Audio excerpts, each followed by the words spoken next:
বাস্তব কথা।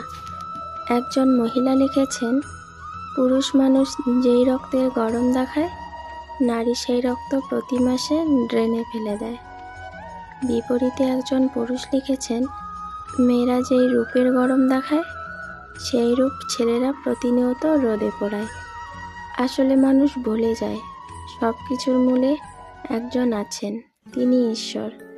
সুতরাং মানুষের জীবন, মরণ, কর্ম, ধর্ম সব কিছুর মূলে ঈশ্বর। তাই কেউ বোঝেই না, ঈশ্বরের ইচ্ছা ছাড়া গাছের পাতাও পড়ে না।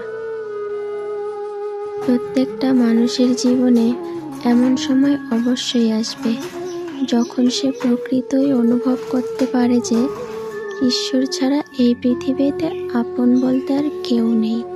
এই জগতে কেউই সম্পূর্ণভাবে পরিপূর্ণ ও নির্ভুল নয়।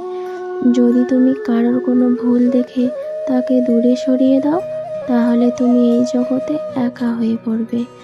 তাই কাউকে বিচার করতে যেও না, ওটা শুধু ঈশ্বরের উপর ছেড়ে দাও। তুমি শুধু সবাইকে ভালোবেসে যাও।